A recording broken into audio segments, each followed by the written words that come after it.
শুভ সকাল বন্ধুরা, তোমরা সবাই কেমন আছো? আশা করি সবাই ভালো আছো, আমরাও ভালো আছি।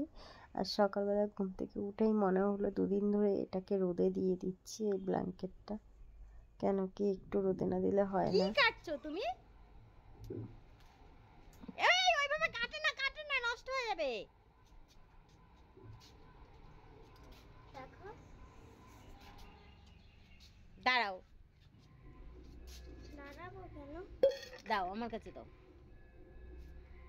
কেমন যেন একটা ওয়েদার হয়েছে, সেই গরম লাগে না ঠান্ডা লাগে বুঝতেই পারি না। ভোরবেলার দিকে গরম লাগে, আবার রাতের বেলা ভোরবেলার দিকে ঠান্ডা লাগে। দূর কি যে বলি, ভোরবেলা ভীষণই ঠান্ডা লাগে আর রাতে আবার গরম লাগে।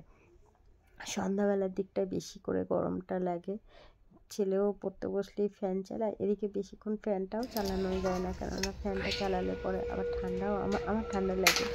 আর বাচ্চাদের তো এখন সব বাচ্চাদেরই খুব গরম লাগে। আর এই শাকগুলো না খুব সুন্দর, ভালো আজকে কেটে রাখি। সকালবেলা যদি আমি এটাকে কেটে রাখি তাহলে সেই রান্না করতে অনেকটা দেরি হয়ে যায়, তাই আগের দিন তারাই রাতের বেলা গুছিয়ে নেবো। সন্ধ্যাবেলা এগুলোকে কেটে যদি গুছিয়ে রেখে দিই, পরের দিন শুধু একটু ধুয়েই রান্না করে ফেলবো।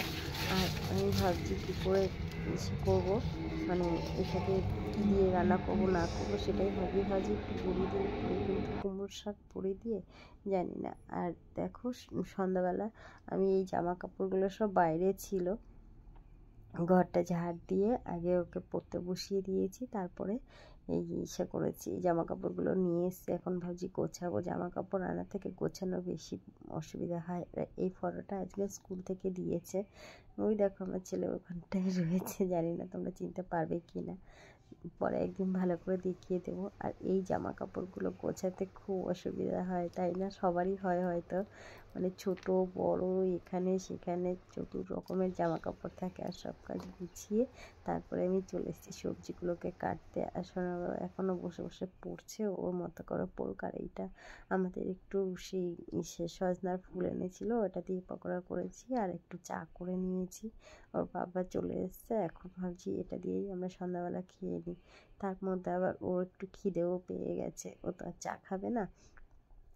নিয়ে এসেছিলাম, যদি খায় তাহলে অল্প করে দেব বিস্কিটের সঙ্গে। তারপরে দেখলাম যে বলতেই না করলো, তারপরে ভাবলাম ওকে একটু দই দিয়ে লস্যি করে দিই। আর দেখো ওই পড়তে বসেছে, আর ওই সার্ভ করেছে, ইরেজার করেছে, ওইগুলো সব গুঁড়ো গুঁড়ো হয়ে আছে, তাই আবার একটু ঘরটা ঝাড় দিয়ে নিলাম। আর এটা পরের দিন সকালবেলা, আমি সেই সকালও বলতে পারবো না, অনেকটাই বেলা। আজকে আমি সোনাবাবাকে স্কুলে নিয়ে গেছিলাম, তো সেই কারণেই দেরি হয়ে গেছে। স্কুল থেকে দিয়ে এসে তারপরে ড্রেসটা চেঞ্জ করে আমি বাসনগুলো মাজতে এসেছি, অনেক দেরি হয়ে গেছে। কখন কি রান্না করব বুঝতে পারছি না। একবার মনে হচ্ছে আজকে আর রান্না করব না, একটু খিচুড়ি আর বেগুন ভাজা করি। আবার ভাবছি না, সামনেও এক্সামটা শুরু হয়ে যাবে, এখন যদি খিচুড়ি আর বেগুন ভাজা করি, যদি খেয়ে আবার অ্যাসিড হয়ে যায় বা কিছু হয়। আর জানো তো সেদিনকার আমরা একটু ঘুরতে গেছিলাম, সেখানে না এখনও যে এত ভালো মানুষ আছে ভাবতেই অবাক লাগে। যেমন খারাপ মানুষ আছে তেমন ভালো মানুষও আছে।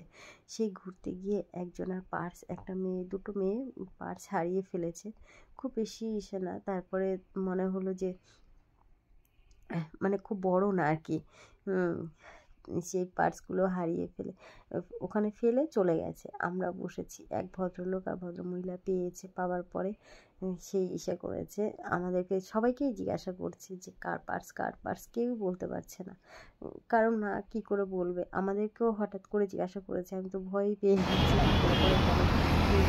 তারপরে না আমাদের না,